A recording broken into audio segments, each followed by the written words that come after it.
Okay, so Shabbat Shalom, everyone that's here, those online, and those who will be watching later. This week's portion is called Tetzaveh. You shall command, and it begins in Exodus 27, verse 20, and goes through chapter 30, verse 10.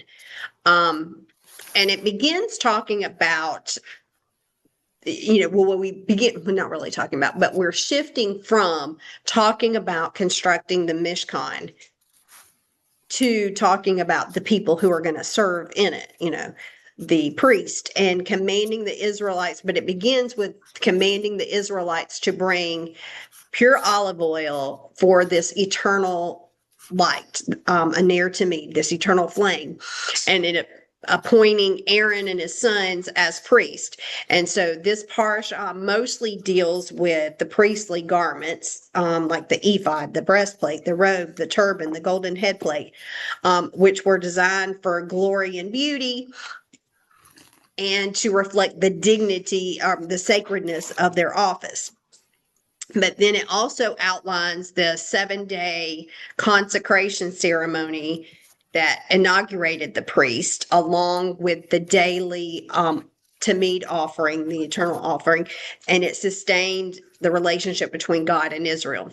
So, and it concludes with instructions for the incense altar and emphasizing the holiness that's maintained through the continual presence.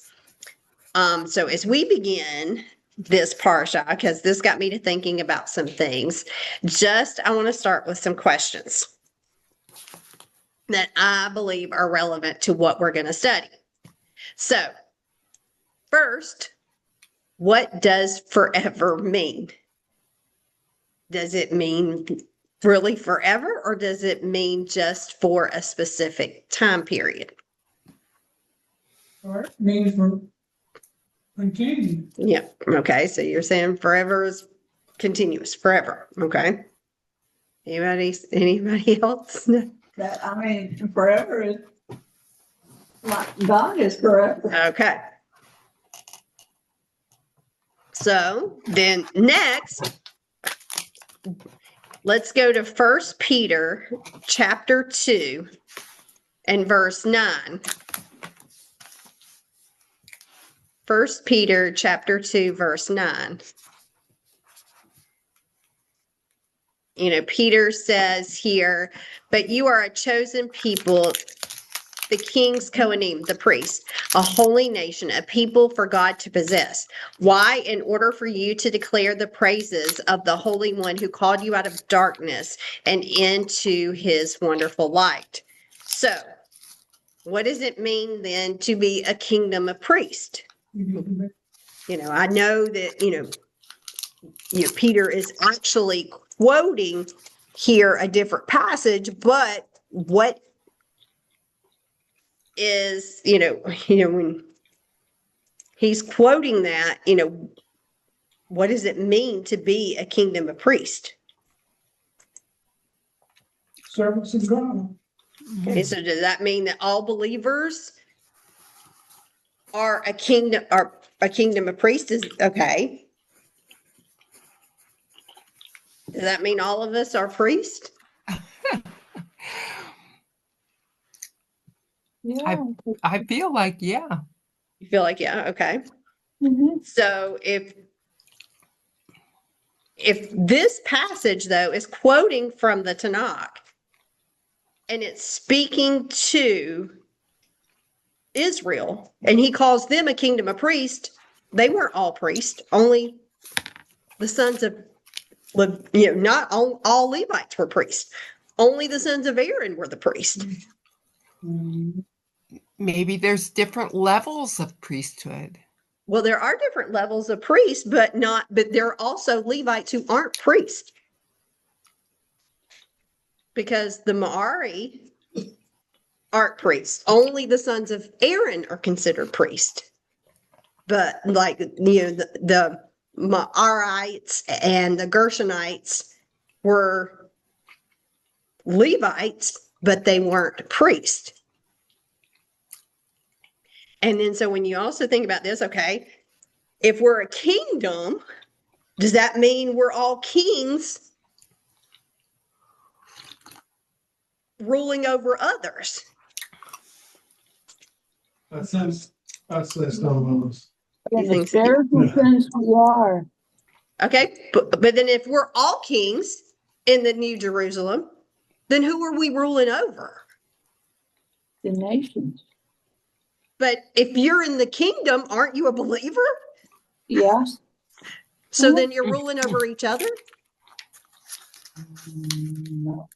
Ah, see, That gets in the. that's what I'm saying. You think about here. So, Be ruling over each other if you're, because that gets into communism. but I mean, There's no ruling over anybody in heaven.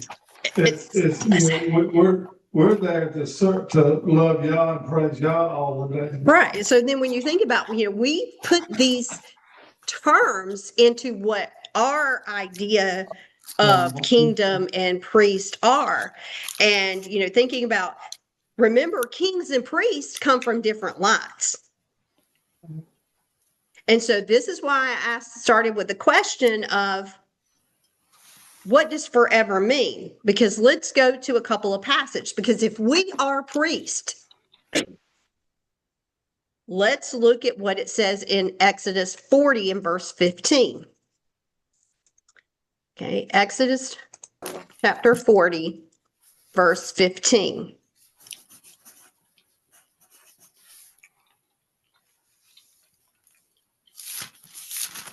And this is talking about Aaron's sons. I'm going to go back to verse 14. Bring his sons and put tunics on them and anoint them as you anointed their father, so that they can serve me in the office of Cohen. Their anointing will signify that the office of Cohen is theirs through all their generations. Okay. Through all of their generations.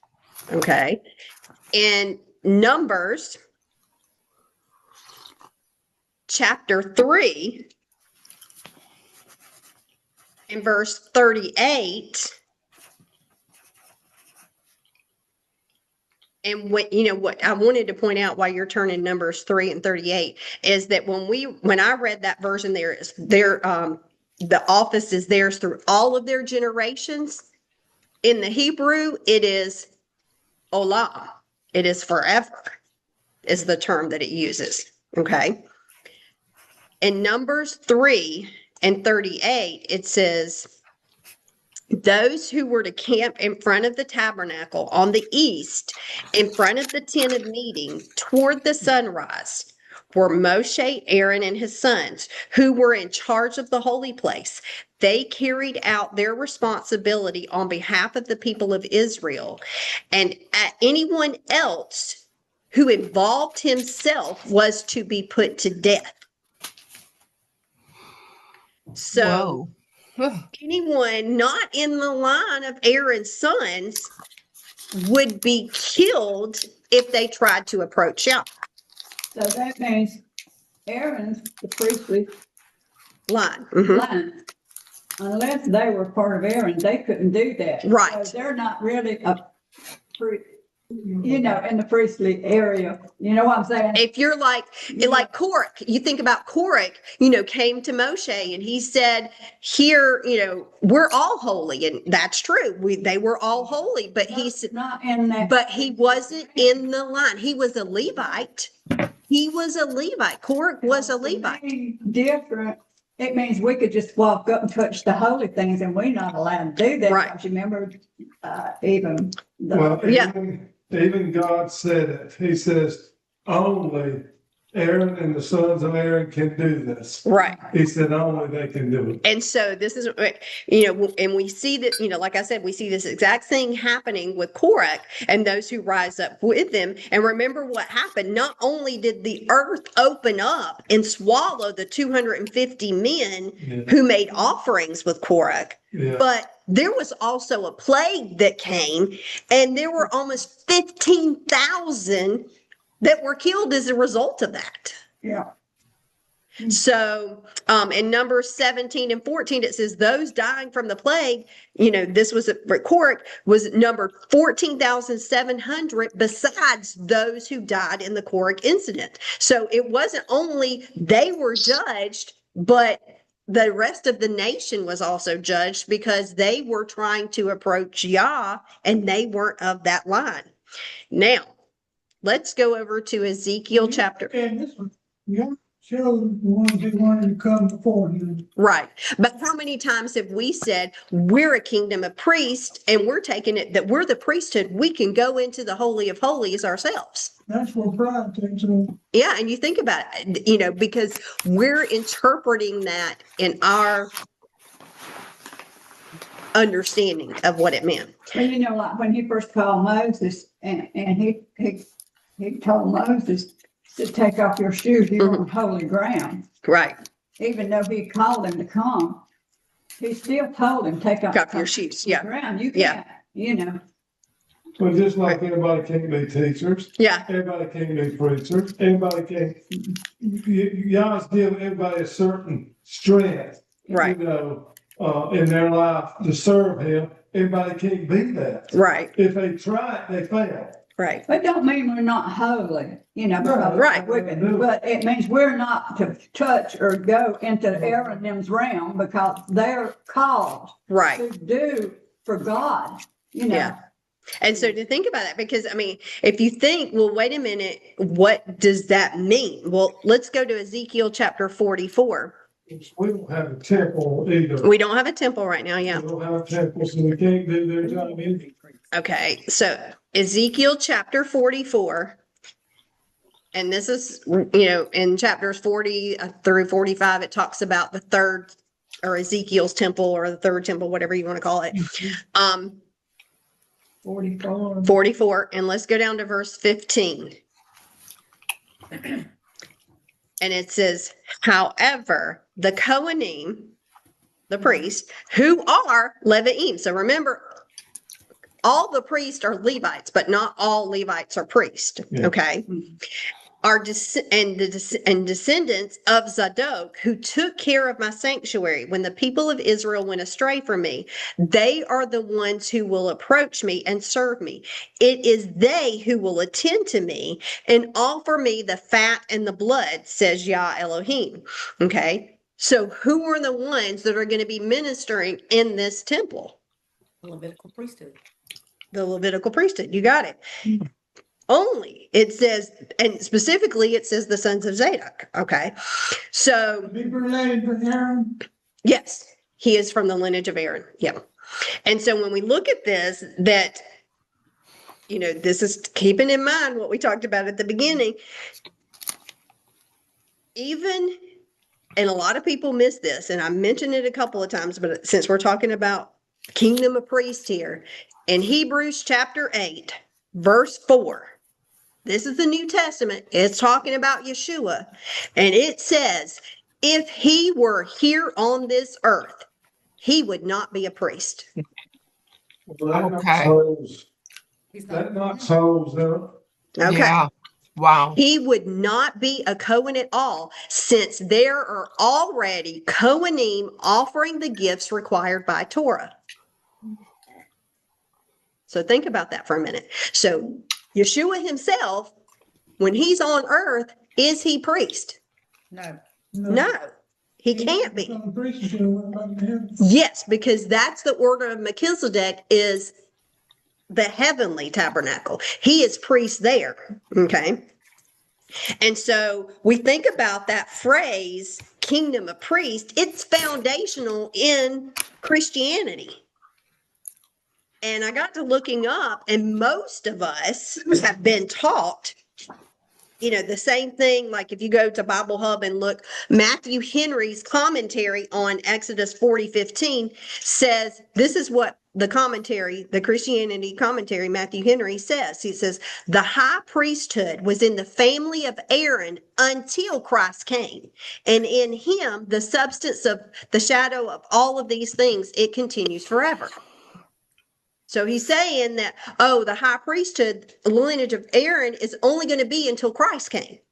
So when they say The that, Torah says, Yeah, that's not what Torah said, because that's why I asked the question at the beginning, what does it mean forever? Does forever mean forever? Because if you go back to, where we read there in Exodus 40 and verse 15, it says that the sons of Aaron were going to be given the office of the priesthood forever, Leolam. But yet what we've been taught in Christianity is that forever only means until Jesus comes. in lots of things. In lots of things, yeah. Even the Geneva Bible Study, I pulled up what they said here, and this is also what it says. And you shall anoint them, and as you anointed their fathers, talking about Exodus 40 and verse 15, that they may minister to me in the priest's office for their anointing, and they shall surely be an everlasting priesthood through all of their generations. That's what that's what they say the verse is saying, which is what it says. And then it says, but till the priesthood and the ceremony should end, which is at Christ's coming. If Yeshua went to priest, how in the world can we be a priest? Oh, Right. oh, yeah, Huh? yeah, that's a good question. If Yeshua isn't a priest, then how could we be a Exactly. priest there? That's what I was just fixing to say too. Yeah. If he can't be a priest, then there's no way we are. And I mean, I that's, agree. Yeah. yeah. And when you start thinking about that, because think about how much we've been taught that's what we are. Right. even in that scripture, it said, even according to the Torah, Mhm. you go back to Torah, it's only Aaron. Right. Well, Lisa, got a question. If you could prove you were a Levite today, would they be priests? Yeah. Maybe not. If they're the sons of Aaron, That's what I'm saying, if they could prove it. yes, if you could prove it genetically, then yeah, that they would. That's why, like when you go down at Purim and not at Purim, but at Passover and Sukkot, and they have the priestly blessing, there are only certain people that can go up on that stage Yeah. And do the blessing. and do the blessing. Because That's like, I know, Ari Abramowitz, Rabbi Ari Abramowitz in Israel. He says, and like he went and he was going to say, he said, I'm going to do the priestly blessing. And he said, wait, but I'm not from the line of Cohen. I shouldn't be doing this. But he said, I want to bless the people. So he lets you know up front, Yeah. I'm not, I'm not from this lineage. one called by God to do a blessing because It's not from that line, but he's like, but he actually said, coming looking at his family, he said, we've traced back that I am from a Levitical line, but I'm not from Yeah. that line. Yeah. So, but, okay. So in Exodus 9, That's some deep stuff. yeah. I mean, this is why you got to think about things, because why this is coming up so much now in the Torah observant Messianic movement. That's why you have the Zadok calendar, you have all these other calendars, and you think about, this is why this is coming up, and it's causing so much controversy. And it comes back to how we understand these words. We're putting it in our current understanding of those words. In Exodus 19 and verse 4, this is where we get this that Peter was quoting from. In Exodus 19:4, it says, you have seen what I did to the Egyptians and how I carried you on eagle's wings and brought you to myself. Now, if you pay careful attention to what I say and keep my covenant, then you will be my own treasure from among the peoples, for all of the earth is mine. And you will be a kingdom of Kohanim for me, a nation set apart. These are the words you are to speak to the people of Israel. So this phrase, a kingdom of priests and a holy nation, was to be like the mission statement for the Hebrew people and the nation of Israel. Okay. But again, it's calling the whole nation of Israel a kingdom of priests and a holy nation. But we know they're not all priests and they're not all, kings, because, the kings were supposed to be from Judah. The priests were supposed to be, from the sons of Aaron. And there's a lot of difficulty in understanding this. And I was looking up some research, and Rabbi Jonathan Sachs, who used to be the chief rabbi of the UK, who's dead now, but he described it this way, and I thought it was really good. He said, construed literally, it leads to obvious problems, talking about that verse. First, Jews were never a kingdom of priests. The priesthood fell to Aaron and his sons. Even Moses was not a priest. There was a time when Moses said, would all God's people be prophets? In Numbers 11:29. But neither he nor anyone else said, would that all God's people be priests? And so, Moses wasn't. right, yeah, yeah, He wasn't. He- yeah, that's what he's saying. He said he was not a priest. Even Moses wasn't a priest. That's what he's saying. And so when we look at this, we have to understand there's a difference here with how we interpret these words, okay? Because functionally, a priest in the ancient world was one that did the reading and writing. That's why you have, the scribes, and a kingdom of priests would mean, when he's saying you're going to be a kingdom of priests in those ancient times, what is it saying? You're going to be the Hebrew people, the nation of Israel. You're going to learn, you're going to be literate. That's how, they're taking it. You're going to be able to read and write the word. You're going to be able to understand that. And, that's part of it, because they could read it for themselves. They could read the commandments for themselves. Wait until someone could read it from the Right. priesthood. Right. And you think about the whole thing about the Reformation. Yeah. Why did the Reformation of the church come about?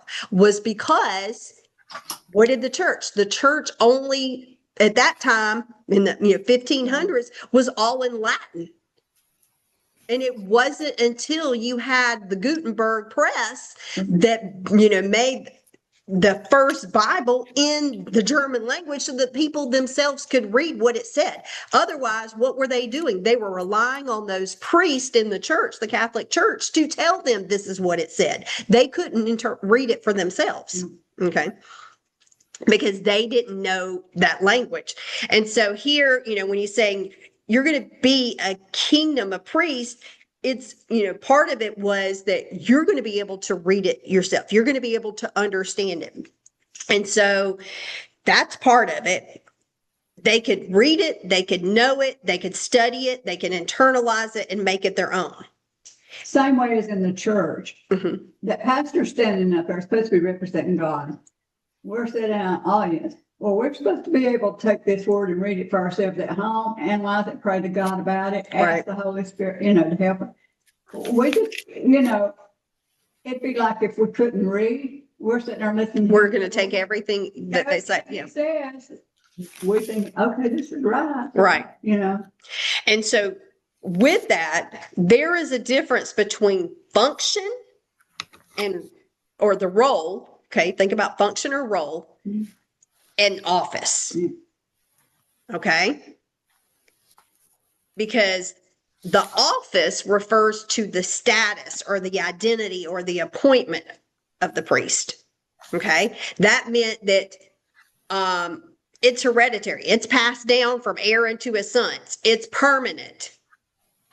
It was who they are. That's their office. Okay. It's, was established by Yah's choice himself. Man didn't choose that. Yah decided who was going to be that. It's not our choice. Okay. So in other words, the office of the priest was their identity as being a member of this sacred class. Okay.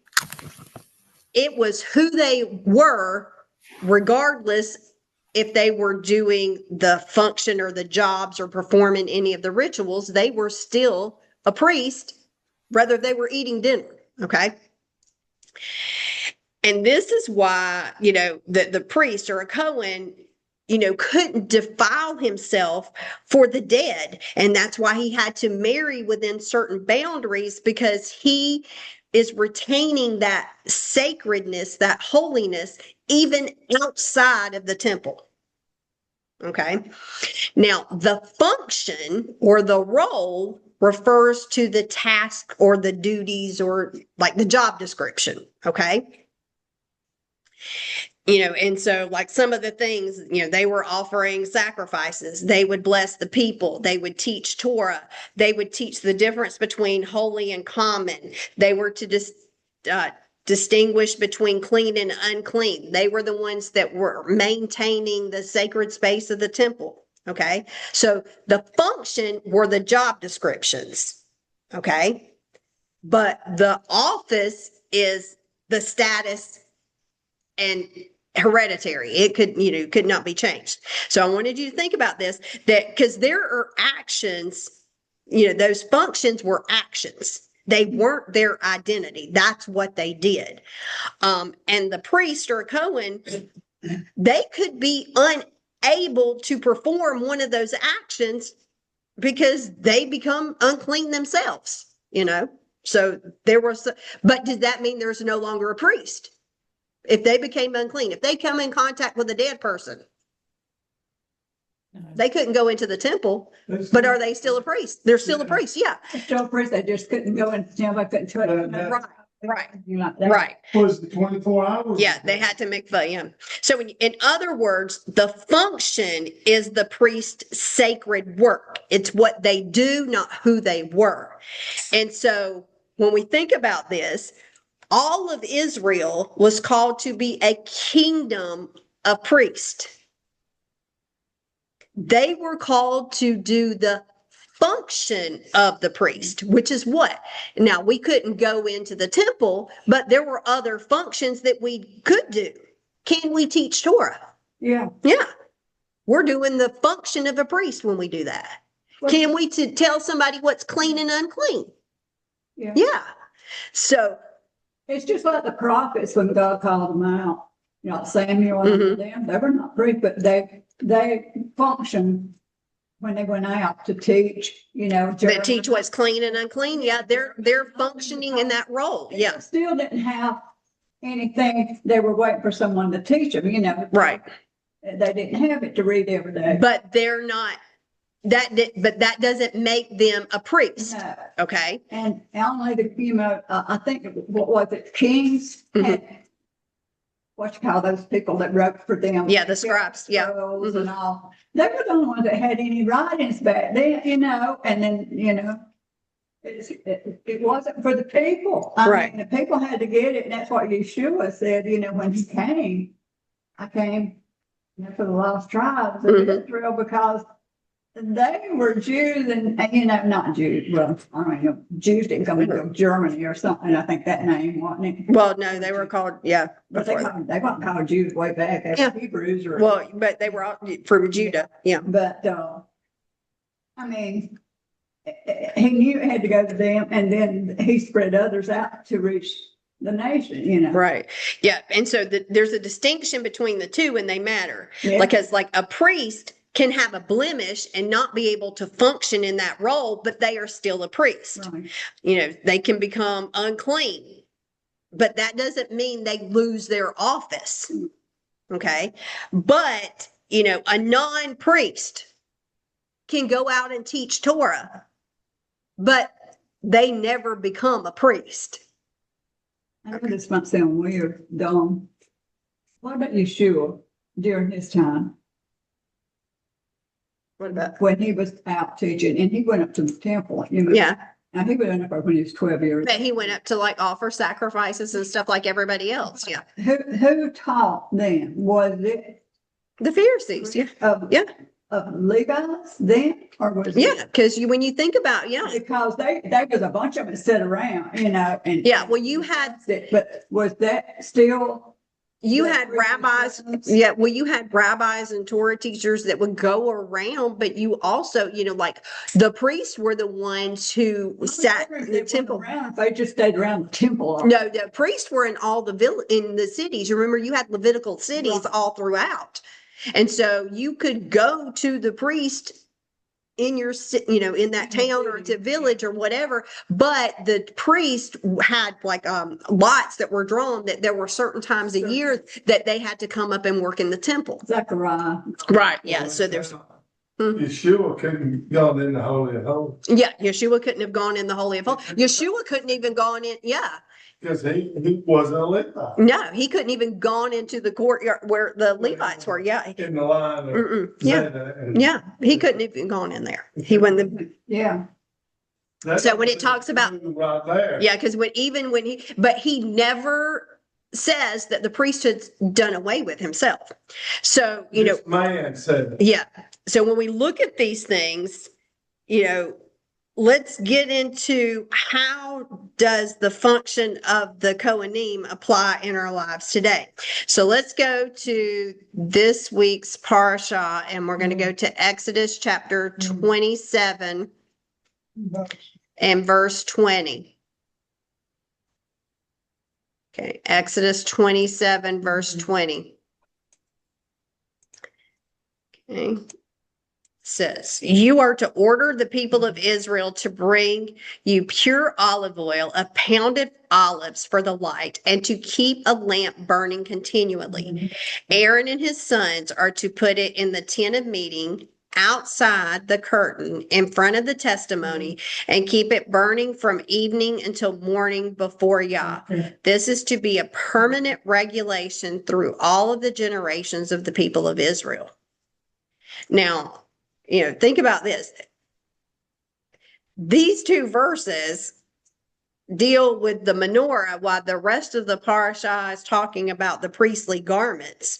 And, it's sort of like cut here, like it sort of seems like it should have went with the last week's parsha, which was talking about the articles. But these two are listed with Aaron and the priest. Yeah.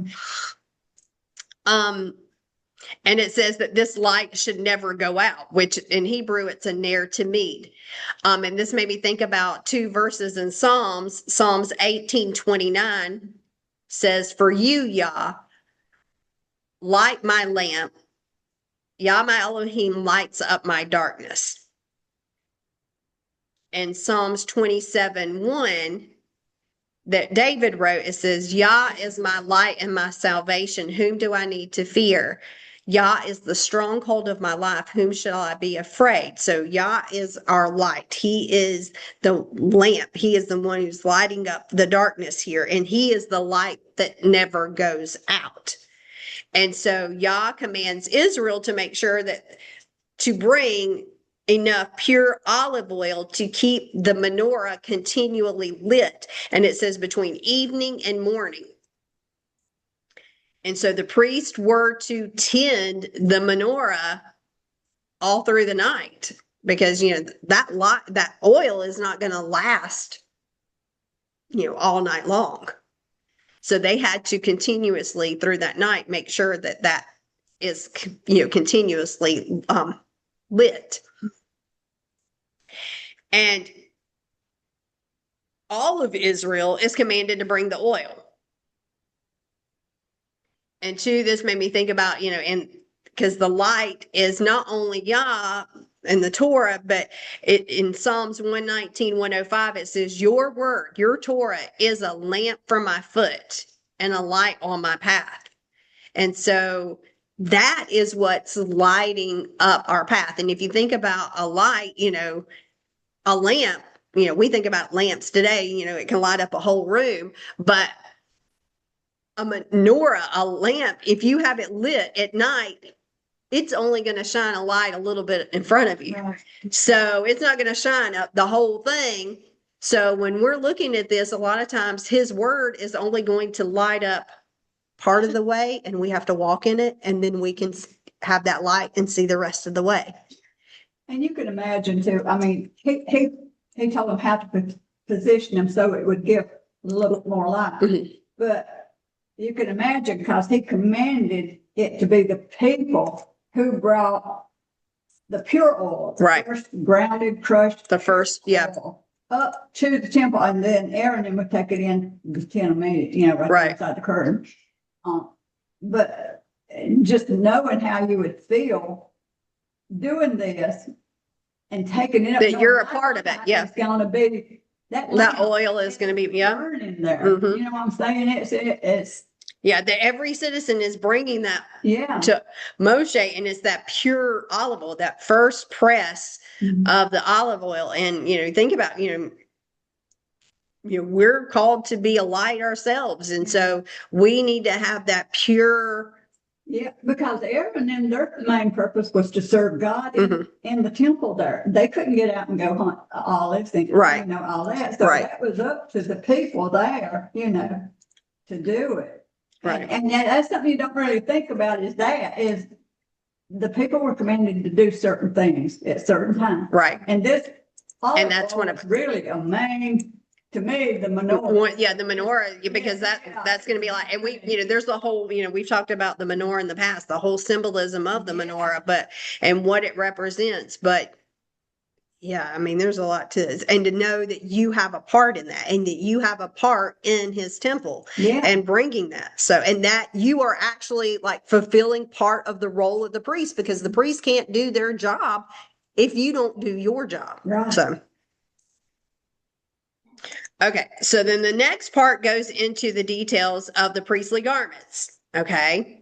In Exodus 28, verse 1, you are to summon your brother Aaron, Aharon, and his sons to come from among the people of Israel to you so that they can serve me as Kohanim. Aaron and his sons, Nadab, Abihu, Eleazar, and Ithamar. You are to make for your brother Aharon garments set apart for serving God, expressing dignity and splendor. And so traditionally, these garments are referred to as like garments of light, because the priests are the ones that are wearing these garments, and their job, their function is to bring the light, the Torah, to the world. And it also says that, the reason for these garments is, the version I read said dignity and splendor. Some others say like glory and beauty. In the Hebrew, it is lakavod ultiferet. And, this is not so they can look prettier than everyone else. It's not for vanity. It was for visibility. You knew who were the priest. Yeah. And so their garments were a visual picture for Israel to see who was set apart. And it just occurred to me too, that the priesthood, when they were doing their parts, like some did sacrifice the blood and all that, Mhm. others was the incense, they had to really feel something, but they had to watch themselves at all times Mhm. in their mind and in their thoughts, not to be prideful, because they were up there doing that Right. job. Right. And even when they were off duty, and others took their place, because they couldn't do it 24/7 all of them, and just, Right. they still had to watch themselves, Right. not to brag and, I do it, you couldn't let pride in. Right. And you think Because Satan did that, Lucifer, and you think about, we always think about we're dressing to impress, yeah, but they were dressing please, to express the sanctity of their role. yeah. And he even told them how to dress. Right. Okay. He's ever stale. Yeah. In verse 3, 28:3, speak to the craftsmen to whom I've given the spirit of wisdom, and have them make Aaron's garments to set him apart for me, so that he can serve me in the office of Cohen. The garments they are to make are these: a breastplate, a ritual vest, a robe, a checkered tunic, a turban, and a sash. They are to make the holy garments for your brother Aharon and his sons, so that they can serve me in the office of Cohen. They are to use gold, blue, purple, and scarlet yarn and fine linen. They are to make a ritual vest of gold, of blue and purple and scarlet yarn, a finely woven linen, crafted by the skilled artisan. Attached to its front and back edges are to be 2 shoulder pieces that can be fastened together. Its decorated belt is to be the same workmanship, and its materials gold, blue, purple, and scarlet yarn, and finely woven linen. Take 2 onyx stones and engrave on them the names of the sons of Israel, 6 of their names on one stone, and the 6 on remaining on the other, in order of their birth. An engraver should engrave the names of the sons of Israel on 2 stones, as he would engrave as a seal. Mount the stones in gold settings and put the 2 stones on the shoulder pieces of the vest as stones calling to mind the sons of Israel. Aharon is to carry their names before Yah on his 2 shoulders as a reminder. Make gold squares, 2 chains of pure gold, twisted like cords, and attach the cord-like chains to the squares. So when we look at this, there are 8 garments that the high priest was to wear. And the high priest got all of the pretty garments. The other priests wore the linen garments, okay? But the high priest wore all those pretty garments when he went into the holy place, as he, was ministering around but he didn't wear it on Yom Kippur. He never went into the Holy of Holies with all of that on. When he goes into the Holy of Holies, which was on Yom Kippur, he only wore the linen garments. Because he's like everybody else coming for atonement. He is no different than everybody else when it comes to the atonement. Okay. So can I just ask a question? So, we will, we wear white on Day of Atonement, right? Mm-hmm. Right. So we have linen garments but we're still not priests, right? Right. Okay. So, Because and 2, we think about what do those linen garments represent? It represents your actions that, we want our actions to be pure and cleansed, and not be covered in that, to be covered in the blood. And, because he says that, I will wash you and make your, as scarlet as white as wool. So that's what he's talking about. Your actions, your deeds being covered there. yes. So those 8 garments, like I said, were the breastplate or is called a Hoshen. You've got the ephod, the robe is Mail, the tunic is ketunet, the turban mitznapet, and then the avnet is the sash, the nezer is the crown, and then the linen undergarments. So like I said, these were priestly garments, and these were also called golden garments when they wore all 8 of those. That those were what they call the golden garments. So.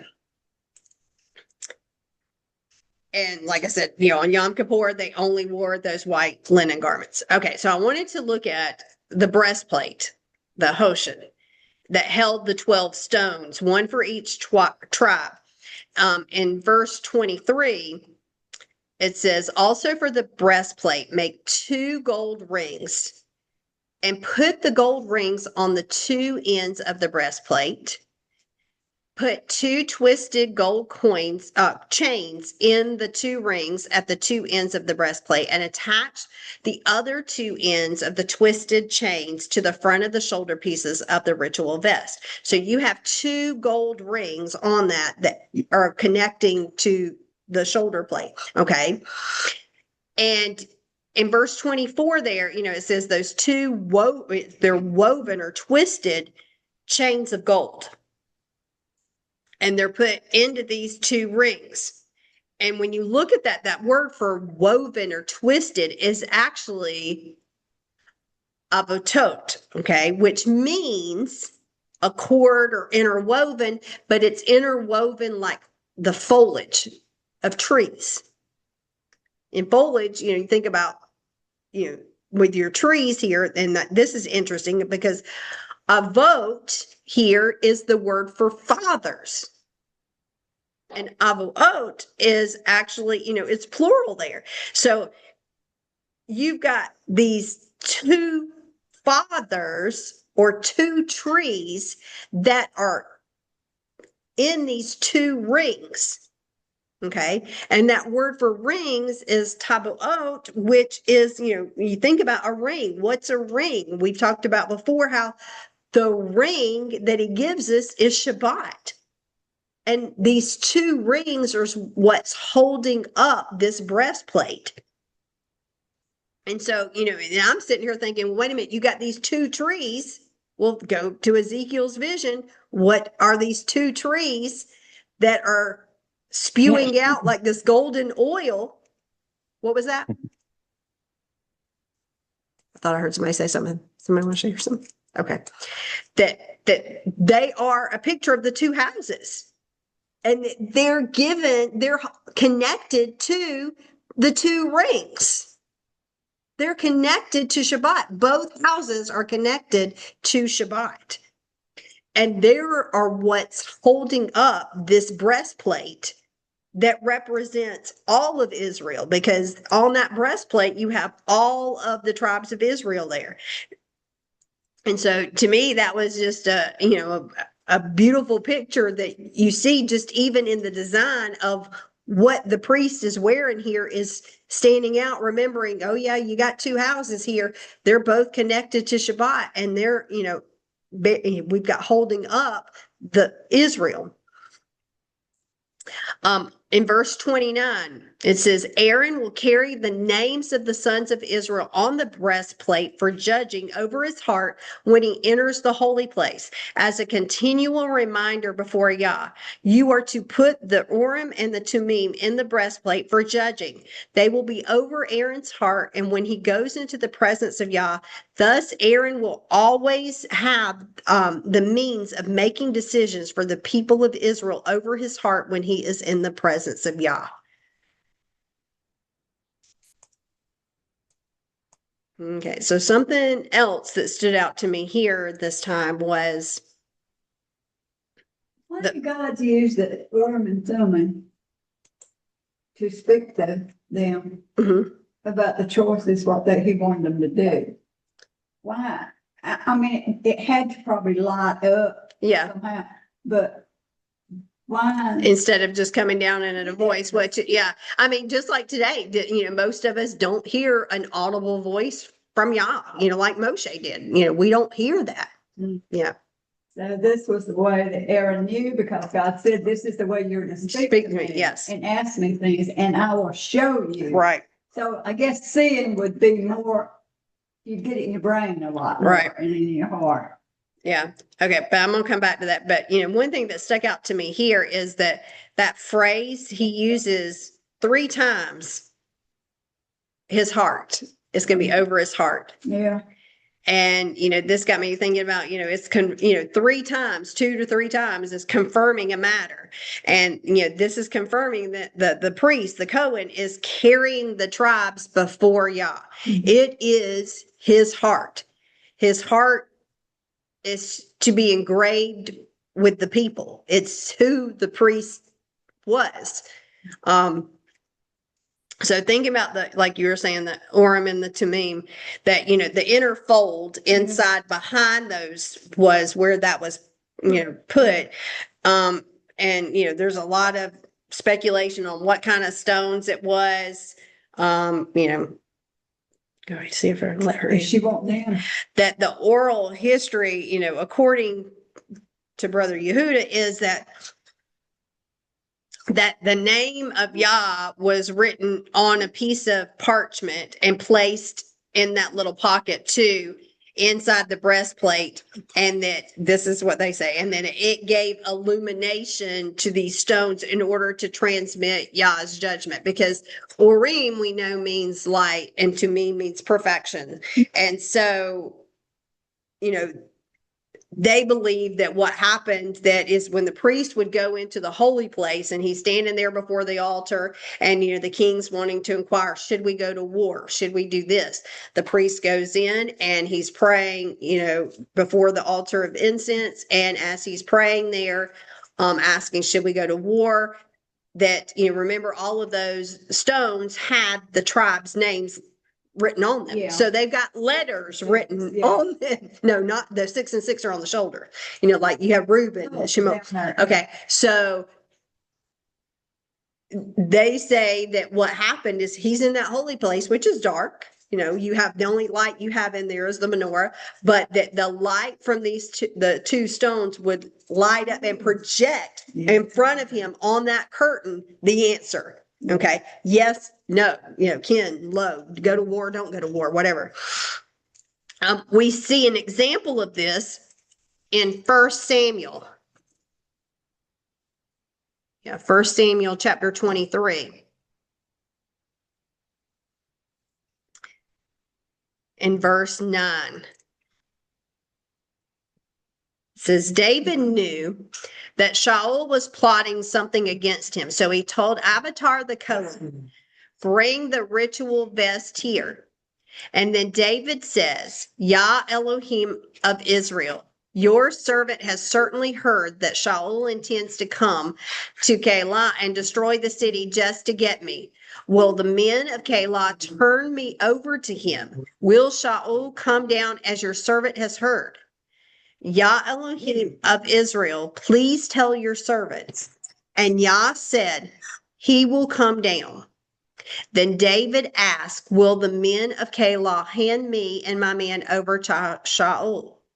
And Yah said, they will hand you over. So David's calls for Abiathar, the Cohen, and he says, bring the ritual vest. He's wanting him to get that and consult Yah for him. And he gets an answer from Yah.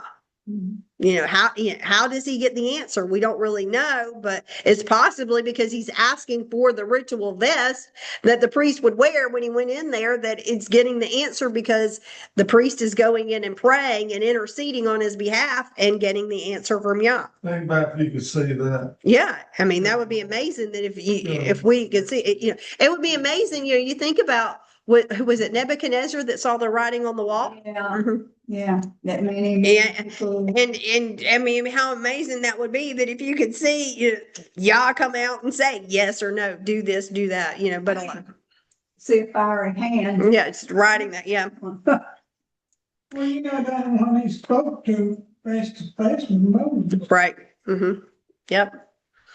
And so it's, you know, it's believed, like I said, that Urim, because it means light, and to me means perfections, that, you know, that these would light up and reveal the answer. So, you know, you've got all of the letters of the tribe's names, you know, on each stone. So he could write out a whole sentence, you know, project it up there, you know, on that. So they could, whatever, they could see it. But that ephod is spelled Aleph, Pei, Vav, Dalet. Aleph, Pei, Vav, Dalet. And when you look at the meaning from the, you know, picture forms of these letters, we've got the Aleph means the master, you know, the Pei means the mouth. The Vav is the man. It's 6. It's man, but it's also connected. Okay. And then Dalet is door. So in the word ephod, we have the master is speaking revelation to the man through the door. So when, you know, when David is asking for, you know, Abiathar to bring this ephod, he's seeking for the master to speak revelation to man through the door, is what he's doing. Now, the root of that word ephod is ephod, which is Aleph Pei Dalet. And that's the parent root. And so again, you know, we've got that, you know, Aleph being the master, you know, the Pei being the mouth, and then the Dalet being the door. So the root of ephod is the master speaking through the door. That's what he's doing. So, okay. Now going on to the other garments, we've got on the robe, you know, the robe has the bells, the pomegranates on the hem. The pomegranates, you know, symbolize the set apart or the fruits of the ruach that we're to walk in.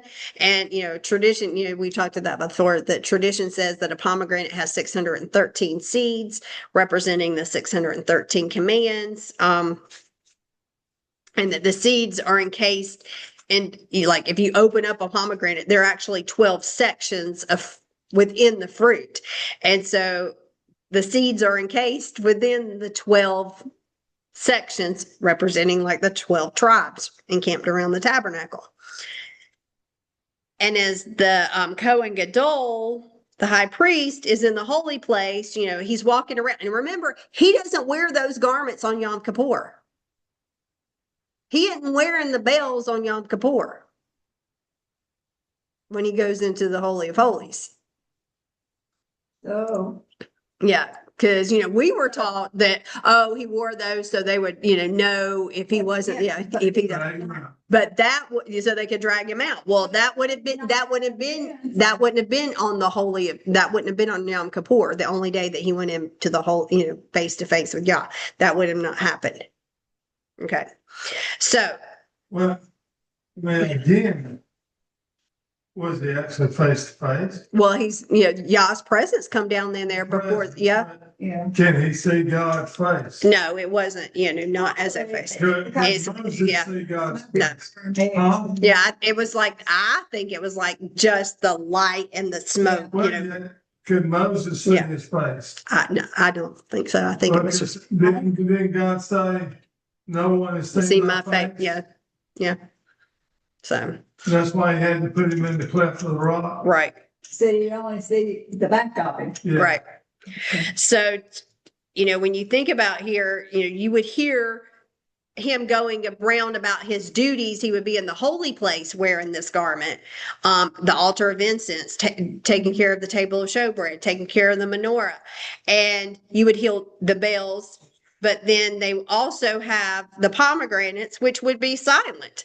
So that, you know, is a picture teaching us that the leader must know when to speak and when to be silent.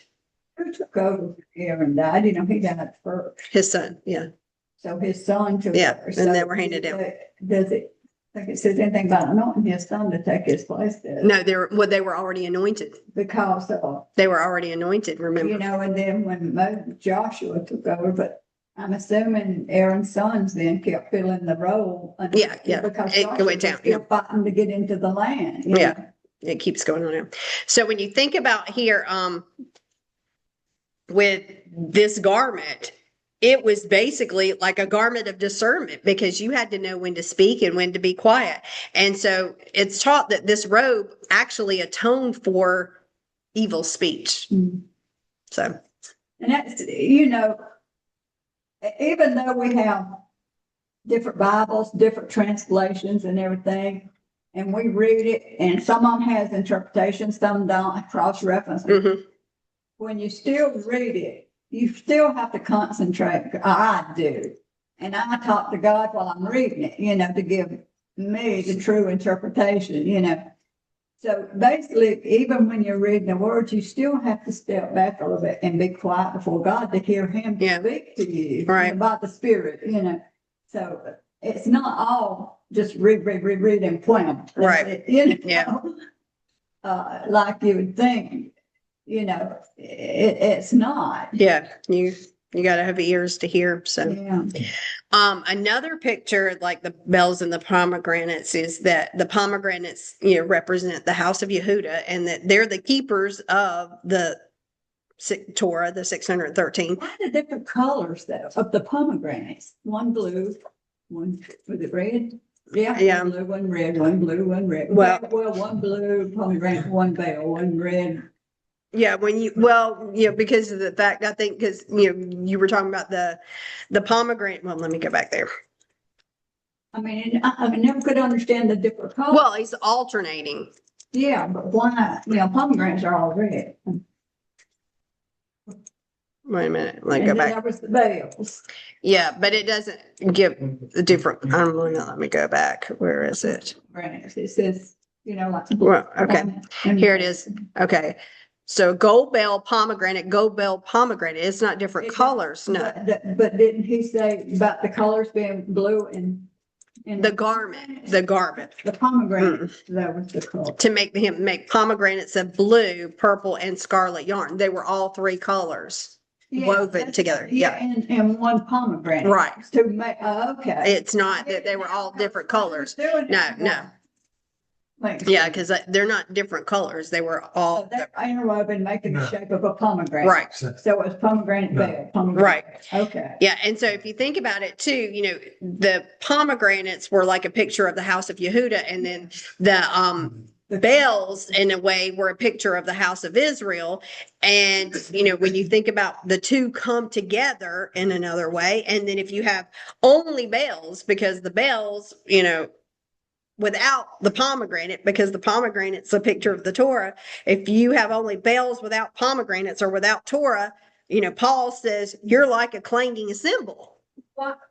Because if you have, Messiah without the Torah, you're just a clanging cymbal. And see, the pomegranates were yarn. So the scarlet and the purple that they used with the Mhm. scarlet, purple, was it blue, scarlet? Yeah, What was the three colors? the blue, purple, and scarlet. So why the different colors? Do they have some? Well, yeah, because the blue represents the heavens, and yeah. Okay. And then, the purple represents like the royalty, and then the scarlet represents, The heavens. well, and the scarlet represents man, or it can be sin, but it's also man. And one thing I read too was about, okay, when you think about the heavens is Yeah. blue. Mhm. Adam was made from earth, which red. Mhm. Adam means red. Okay. In Hebrew, Adam means red. Uh, So when you mix blue Yeah, and red, what do you get? Purple. right. So when you mix heaven and man together, you're to get that purple, that royalty. I So, was reading something about that. Yeah, this is along the line of that. I'll hurry. But it was talking about the heavens, how at night moon would reflect off of the water all over the world as water, Mhm. oceans, rivers, and it reflects it's clear, but it reflects the moon and the stars in the water. yeah, the Where you water. kind of get a double vision. Mhm. And it says, when it talks about all the glory of heavens, and I said, even God reaches down from heaven with all of his creation up there and still reflects it in the water Yeah. down here for us. 'Cause even like the sun, we see the sun on the water. We see trees Yeah. on the water. Well, the water, the water reflects things. Everything of Yeah. God's creation, because that is God's creation. Everything is created, Mhm. by God. So he's reflecting it not only in heaven, but on earth too, in all ways. Right. And so, when we think about, if you have only the pomegranates, if you have only the Torah, but you Yeah. don't have the bells, no Messiah, then you're walking around with the Torah and you have no sound. Yeah. So, for without Torah, what is Mashiach? If you have no sound, you're dead. Mhm. So the pomegranates and the bells work together to make this beautiful sound. So it's all picture. It was making a music. Right. And to think too that this, I think it had a physical reason too, because the gold bells also acts to diffuse any electrical buildup when the priest went into the holy place to serve. So he would always be grounded and not die. And remember, he had to be barefoot. He did not go in there with shoes on, so he had to be grounded so that he couldn't There's die. a lot of gold overlaid all in There's certain thing. there, Yeah. So, yeah. Now, another thing I looked at this time was that each one of these garments that the priest wore weren't just garments. They were part of the atonement of the people. And one of the things that they were talking about, and I'll link it here so that you can go and look at the part in on Safaria, but it says, one of the deeper aims of wearing these garments was that the Cohen would bear before Yah the sins of the people. And so as the Cohen is walking around, he was to think about and ponder what each one of these garments represented that he's wearing. And, they're taught, and this can be also found, from the Jerusalem Temple Institute, it says that the ephod atoned for idolatry. And so, as the people have a tendency to worship things. And he's like, this is what, he's reminded of as he's got on this ephod. The Hoshen, that breastplate, atoned for errors in judgment and neglect of civil laws. Because remember, what were they to use that Hoshen for? They were to make judgments. They were to come before Yah seeking his judgment.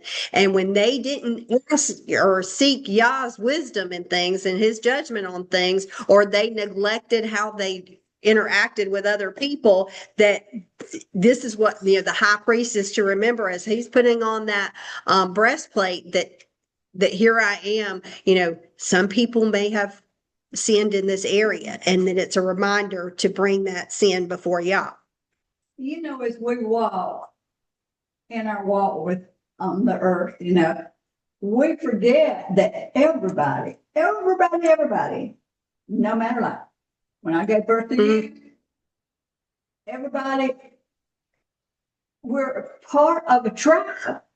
We come, it's, you kind of forget that. I mean, we're all from some tribe of Israel. All over the earth. I mean, generation after generation, it's still, Right.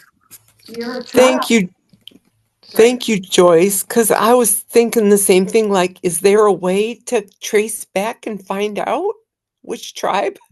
Don't think like physically, genetically we can. Only, like the Levites have or even the priestly line definitely has a specific gene, but Yeah. as far as like because you got to remember, most of what happened to the house of Israel, they went and intermarried and scattered. But still, they were intermingling with some tribe. Yeah. It's so mixed now. I guess you couldn't. No, and then too, because I think a lot of it is, does it really matter which one? No, because he says, it is. And I think a lot of it comes back to looking at characteristics. What are some of the spiritual characteristics of different tribes? I think that sometimes, that Yah can show you where you fit in certain one of those tribes. But for the last week or two, every time I read the word, it's just throwing me back to the generation that we are all. And even if we're from the nations, like we're still from some one tribe. But even if we were from the nations, like Ruth, what happens? You were grafted into a certain tribe. So she genetically would not have been from a certain tribe, but she was grafted in to Yehuda. Gotcha. Okay. Well, Okay, gotcha. Yeah, and I think we forget that along the way. We get so busy with our life, we forget. We're either grafted in or but we can't prove. We can't really say, what tribe. I don't think we'll ever do. No, that we get. No. And, and I think too, part of it is, because he says, just because you were circumcised. The thought is, you get all these people, well, we come from frogs or monkeys or things like that. No. But, we know that we come from some God that created us, and we forget, hey, we are a part of Israel, and we're in one of these somewhere. He loves us, and he's choosing us to be his people. Well, because if you go, even into, the New Testament, and it talks about the gates of the city are named after the tribes. Yeah. And you are going to enter through one of those gates. And so we will know then which one to go through. So it's like, It's just, even though because if we're all Judah, then what is the need for any other gate? Yeah. If we were all Judah, why is there a need for any other gate? So, and too, as bad as Judah was, he chose Judah to represent, Well, and that comes back to the difference of office and function. Yeah. You can have, okay, think about right now. Because Judah. Okay, wait a minute. Think about just United States, the presidency. Okay.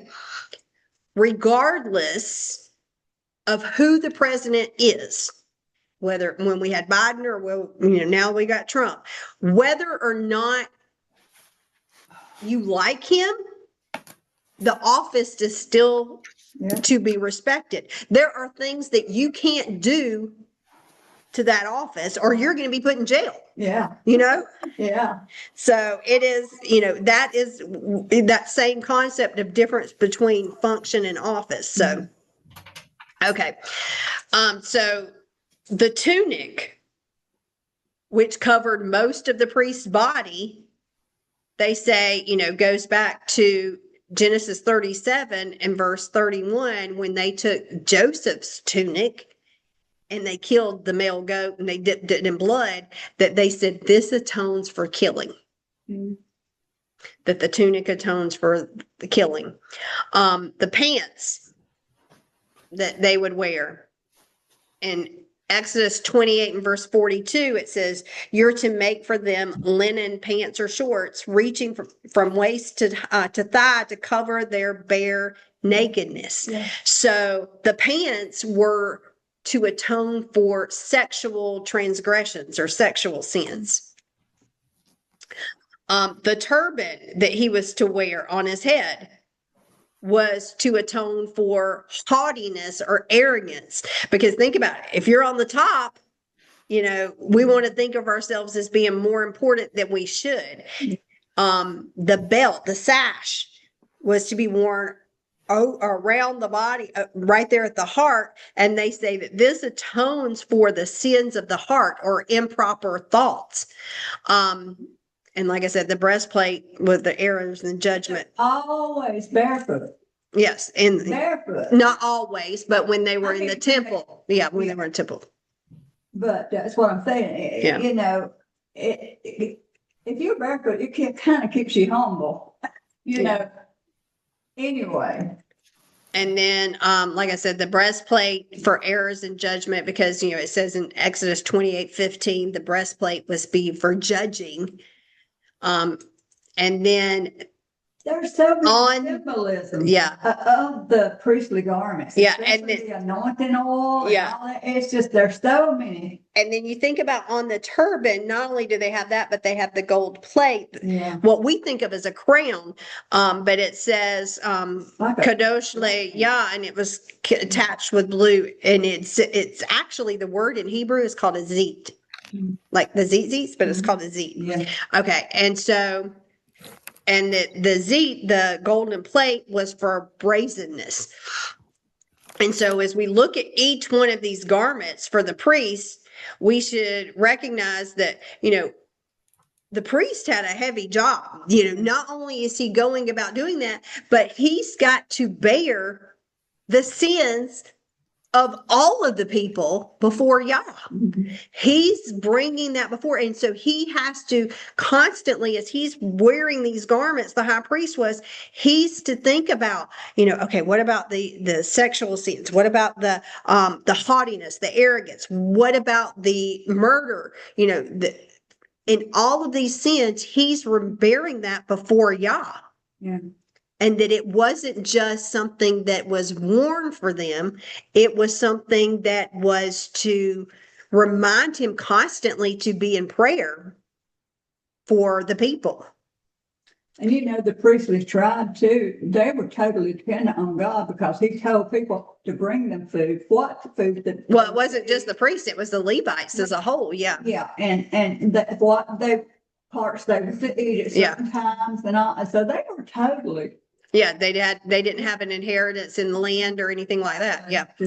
And so these garments, we should recognize that we can do the role or the function of the priest in many of the areas in our lives. Yeah. Yet we aren't in the office of the priesthood. Mm-hmm. And, this also should be a reminder for us of the importance of what our high priest did for us, what Yeshua did for us, and what he was responsible for, because he was held responsible for anything that went wrong in the temple. And too, when we come before God, even in our prayer time, or just lifting up, praising, we come into a holy place. Yeah. We're in a holy place right there before him because we're trying to praising him and praising him, whatever. And sometimes I forget that, you know. Mhm. I think it is God, but not a holy place. You know, he's holy. Yeah. I mean, I could not be able to get back up if I had to, if it wasn't for him to get me up off my knees, you know what I'm saying? You know, Yeah. And but, yeah, holy. And to think, yeah, it's to be set apart. So think about this in Numbers 18.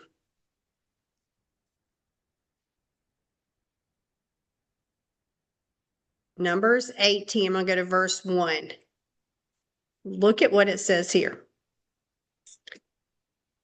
Yah said to Aaron, you, your sons, and your family's father line will be responsible for anything that goes wrong in the sanctuary.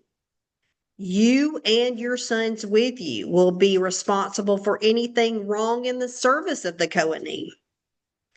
But you are to bring your kinsmen, the tribe of Levi, along with yourselves to work together with you to help you and your sons with you. When you are there before the tent of meeting, they are to be at your disposal to perform all kinds of tasks related to the tent. Only they are not to come near the holy furnishings of the altar, so that neither they nor you will die. So look at that. If the Levites, not the priests, but they were Levites, if they went into the holy place, then the Kohanim and that Levite would die. It's like they're responsible for that. Yeah. They will work together with you in your duties related to the tent of meeting, whatever the service in the tent may be, but an unauthorized person is not to come near. You will take charge of all of the holy things and the altar, so there will no longer be anger against the people of Israel. So, just as the sons of Aaron were to officiate and were responsible for what happens in this earthly sanctuary. Think about it. They are the ones responsible. If you brought a blemished offering and you offered it, they're held responsible for applying that blood. Any one of those, any one of those things that, because anything dealing with the temple, they were responsible for. Because that was God's holy ground. The most holies was, but that was still a holy ground right there. And, so that's on the earthly sanctuary. But think about, this is patterned after the heavenly sanctuary. Yeah. And there's only one person that could go into that one, and that's Yeshua. So you think about that responsibility falls all on him. And to think, another interesting link to think about with these priestly garments is, because they're dealing with sacrifices all the time. Oh, yeah. They're getting splattered with blood. They're getting, the oil on their garments. Okay. But one of the things I found is that these priestly garments, when they became soiled, that the stains could not be removed, they were not washed. When they became soiled, that they couldn't get out the stain, they were disqualified from being used as a garment, but they were still used for a holy matter because they were torn into 4 parts. And, think about in John chapter 19, verse 23. Remember what happened with Yeshua at his crucifixion. In verse 23, it says, when the soldiers had nailed Yeshua to the stake, they took his clothes and divided them into 4 shares, a share for each soldier, with the underrobe left over. Now the underrobe was seamless, woven in one piece from top to bottom. And so they divided his garments into 4 pieces, just like the priestly garment was divided into 4 pieces. But those priestly garments that were divided into 4 pieces were used to make wicks for the menorahs that were in the women's courtyard. those four big menorahs, and those were the ones that were lit, especially at the water libation ceremony during the festival of Sukkot.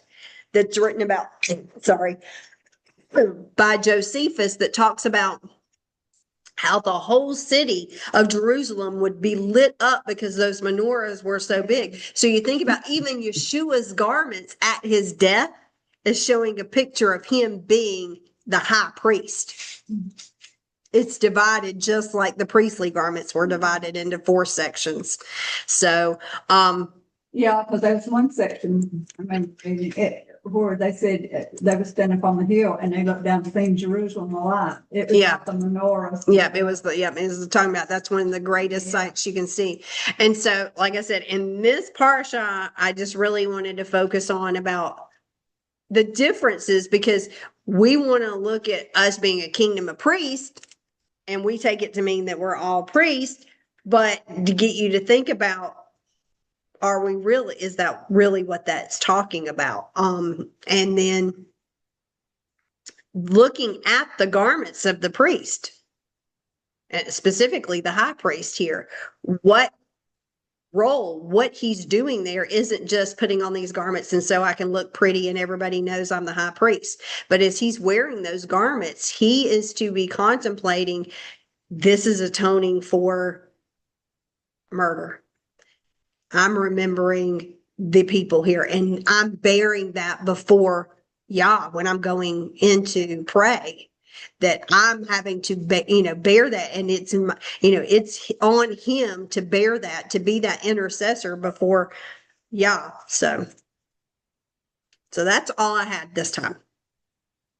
Anything y'all want to talk about? Questions, comments, anything else you saw in there that you want to discuss? Because I know that's a big burden on the high priest. Yeah, that is a big burden on the high priest, to think about that, and you think about even more what Yeshua really did for us then. I was going to ask you about the high priest that goes in once a year to serve, and He only wore the linen garments. right. How did they clean those? Every year between, because they wore them. Well, when you look at what happens on Yom Kippur, he didn't wear those one garments all day long. Oh, okay. He actually has, I can't remember, I think it's like 10 changes throughout the day, that when he's doing those offerings, there's quite a few changes. I don't remember exactly how many. They wouldn't have, they don't get stained or nothing because he's back there. But if they did, the one garment, if it got worn out, then of course, then that's it's used as wicks. Says anything about that one priestly garment, talks about Aaron them's, Well, because because they dealt with blood and everything. Right. So he's going to be doing that, but it's like when you start going through the ceremony of Yom Kippur, and that day there are like, he's to go here, he's to go, and he's going to have to go mikvah, because he can't, when we miss it because we don't see that, but you can't bring uncleanness into the sanctuary, into the holy place. And so we don't see that the whole thing of where he has to go back out and he has to mikvah and he has to do this, and go through before you do the next offering. So, when they served that one day into the Holy of Holies, not one day, is it one day? Yeah. On Yom Kippur, yeah.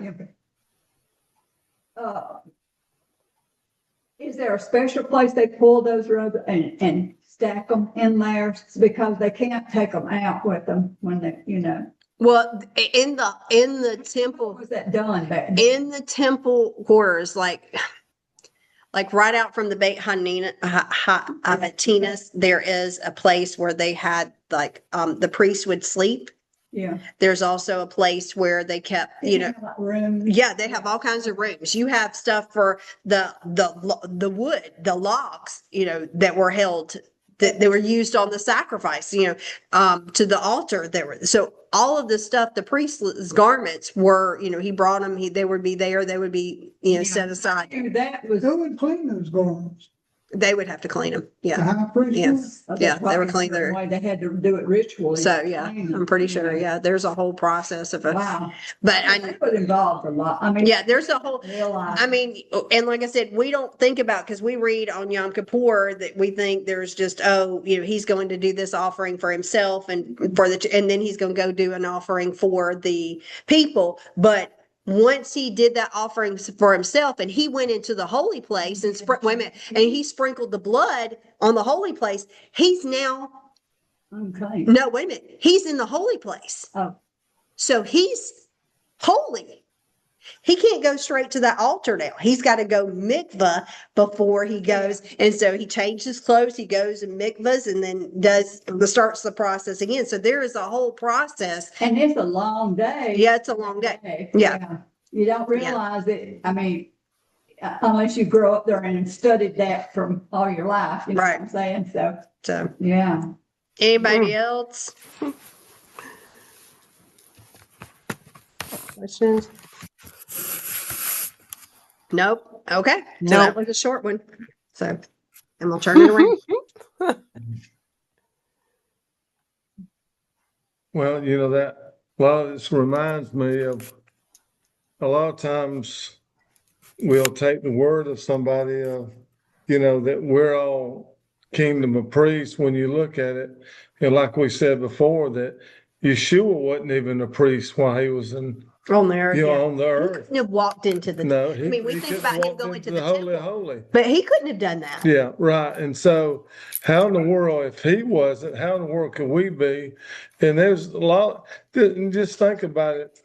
The Torah itself, the 5 books, the first 4 was man speaking. Mhm. And only Deuteronomy was the one that when they found out, The first. there hand. was the first hand of what Yah was talking about. But that So- doesn't mean that the first No, 4 are no, not, no. divinely inspired. It's It's just just- like sometimes Moshe could say to a scribe, telling him the story Yeah. and he's writing it down, but he's Well, still even writing it. even in the Brit Hashah, where they talk about the Gospels, Mhm. most people think that John was the closest,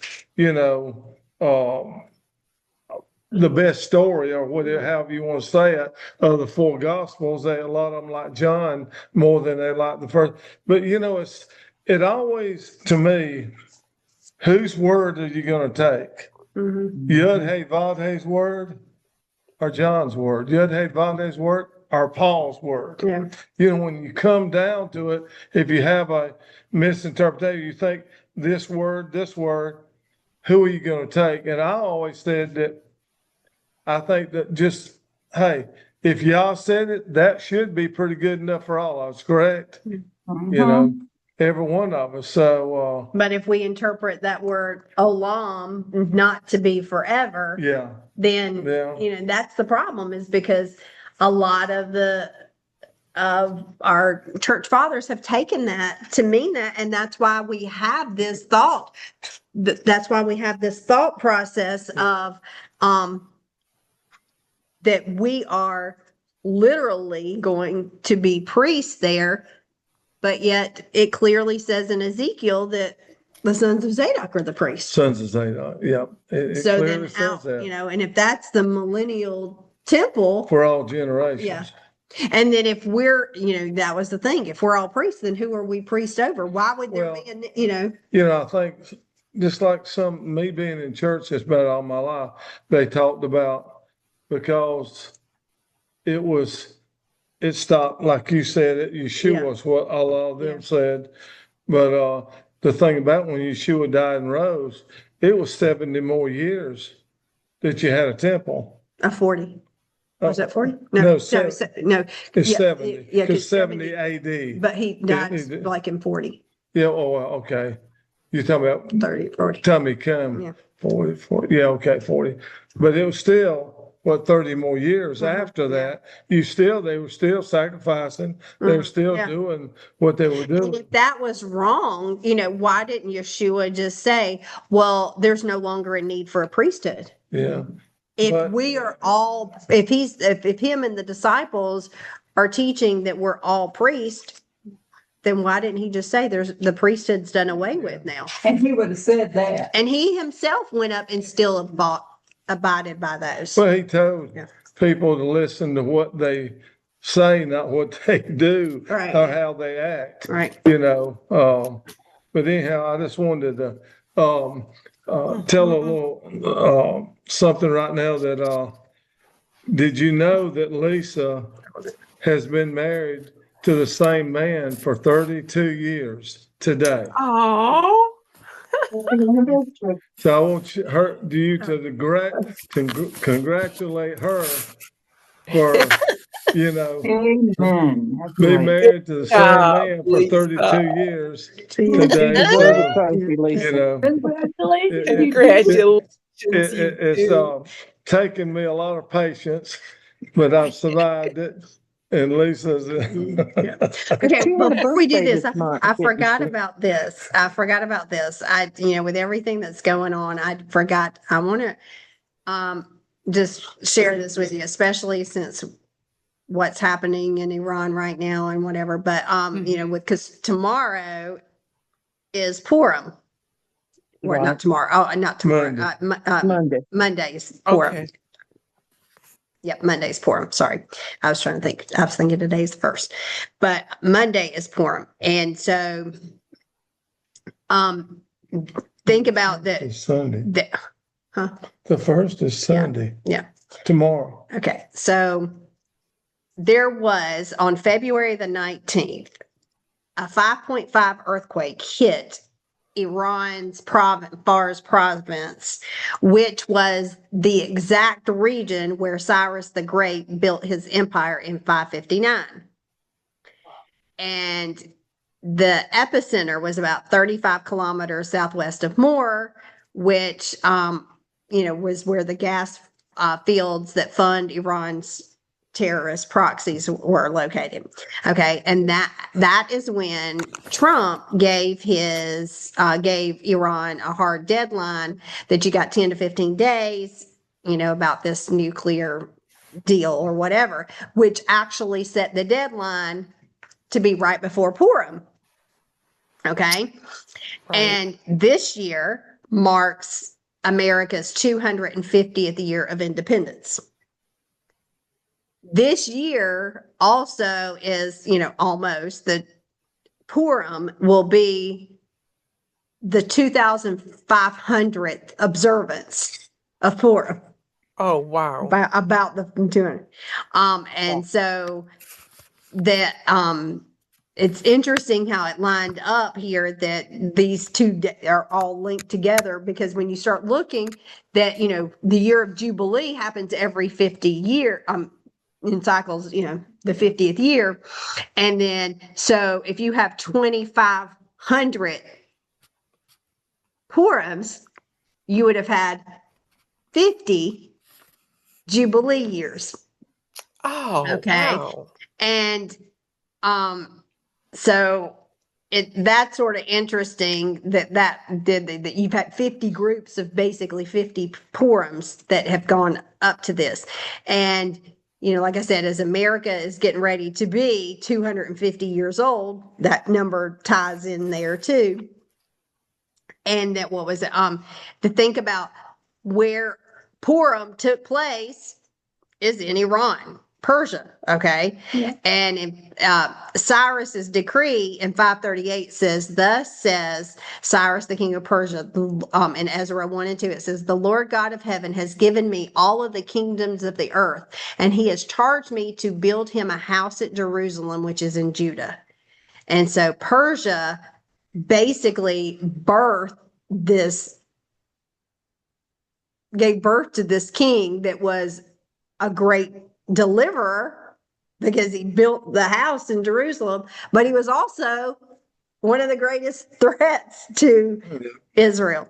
And so, all of that comes in, and I, saw the article. I'll link the article about this in there, which I thought was just really interesting about how all this led up to now we see what's happening, today, Yeah. with everything going out there. So I was, like I said, but yeah, that's really interesting that all is lining up. And I know, Israel has been seeing it as very significant of being, we're not letting another Purim happen. Right. And that's the whole point of taking out Iran is Yeah. we're not going to let another Purim happen. Yeah. So, Just be Right. praying about that, praying for Israel and all that situation that y'all give them wisdom how to proceed in the United States, wisdom how to proceed because Iran's still an evil. Most of especially the ones on the Islamic side that's for the Shah, whoever you want to call him. the Shah. Well, is he a Shah or What? Ayatollah? Yeah, he's Khomeini. Yeah. Yeah, but I don't know what his title exactly. He's the head over everything, but just be praying. Because he's been in power, 47 years? Yeah, a long time. 47 to 47. Yeah, Yeah. 47 years, I think is what they said. President Carter's time, that's when he Yeah. became 70. It was 75 or Hey. something. You look back that women could wear, pants and whatever. Yeah. And then, after he came into power, then it was, very, different. Yeah. So, Amen. Okay. If everybody's ready, we'll have the blessing for the congregation. which is a priestly function, Yes. not in the office. Not in the office, yeah. Amen. Yeberekakaya vavirishmereha. Yahya panava. Ilekavehuneka. Yesaya. Vinamileka. Vayeshem leka. Shalom. May Yah bless you and keep you. May Yah make his face to shine on you and show you his favor.